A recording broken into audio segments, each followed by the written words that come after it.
இன்னும் நான் கூப்பிட்டு அனுப்பிச்சிங்க, அதான் வந்தேன். என்னமோ ஏதோன்ட்டு சொல்லி ஒரு கேள்விப்பட்டேன். அப்பாவை ஆசிரமத்தில் விட்டுட்டேன்னு சொல்லிட்டு ரொம்ப மனசு வருத்தமாக இருந்துச்சு.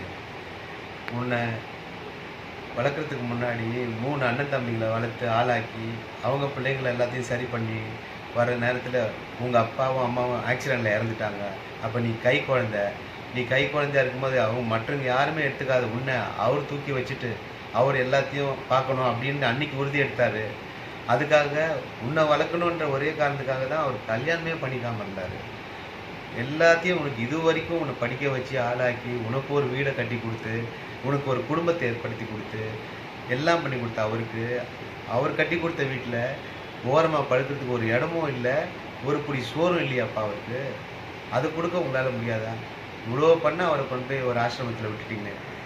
நீங்கள் சொல்கிறது கரெக்டு தானே. ஒய்ஃபுக்கும் அவருக்கும் ஒத்து வரல மீன்ஸ் சொன்னால் ஏதாவது பிரச்சனை மாட்டுவாரா அப்படின்னு நினச்சிட்டு இருக்கிறாங்க. அது அவர் மனசு வேதனைப்படுறது எனக்கு ரொம்ப கஷ்டமாக இருக்குது. அதனால் அவர் ஹாஸ்டலில் இருந்தால் கூட ஒரு நிம்மதியாக இருப்பாருன்னு நினச்சி தான் அந்த வேலையை நான் பண்ணேன். ஆனால் அவர் மனசு வேதனைப்பட்டிருக்கோம், இல்லைன்னு சொல்ல வரல. இதை தவிர எனக்கு வேறு எதுவும் வழி தெரியல. அவர் கஷ்டப்படுறதை பார்த்து என்னால் நிறைய இதுக்காக செய்திருக்காரு, எனக்காக வாழ்ந்திருக்காரு. எனக்கு என்ன சொல்கிறதுனே தெரியல. அதனால தான் நான் அந்த முடிவு பண்ணேன். இப்போ ரொம்ப வருத்தமாக இருக்குது நீங்கள் சொன்ன பிறகு. எனக்கு ரொம்ப அவர் உனக்கு பெரியப்பான்னு எப்போ தெரியும்? அவரை ஹாஸ்டலில் விடும் போது தான் தெரியும். பெரியப்பான்னு தெரியாத அளவுக்கு உன்னை வளர்த்து ஆளாக்கியிருக்கிறாரு. எவ்வளோ யோசனை பண்ணியிருப்பாரு, எத்தனை எழுந்துட்டேன். எனக்கு என்ன சொல்கிறதுனே தெரியல. மனசு நம்ம குழந்தை கல்யாணமே பண்ணிக்காம இந்த மாதிரி ஒரு குழந்தைய வச்சு வளர்த்து ஆளாக்குன்றது எவ்வளோ பெரிய விஷயம் தெரியுமா அந்த உலகத்தில்? உனக்காக இவ்வளோ தியாகம் பண்ண உன்னை போய் ஒரு ஆசிரமத்தில் விட்டுட்டு வந்துட்டியே, அதை கேட்கும்போது எனக்கே ரொம்ப வருத்தமாக இருக்கப்பா. உனக்கு ஒரு கல்யாணம் பண்ணி உனக்கு ஒரு குடும்பத்தை கூடிய சீக்கிரம் கூப்பிட்டு வந்துடுறேன். நான் கண்டிப்பாக செய்கிறேன். இது கரெக்டா? இதெல்லாம் நீ சம்பாரிச்சுதா?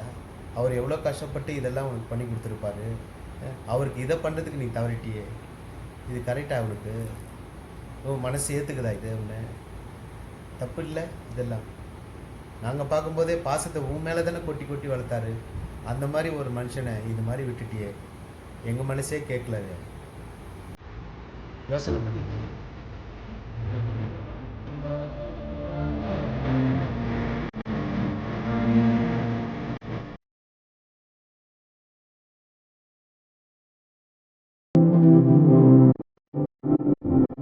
வயிற்றில் சுமக்கவில்லை என்பதை தவிர வேறு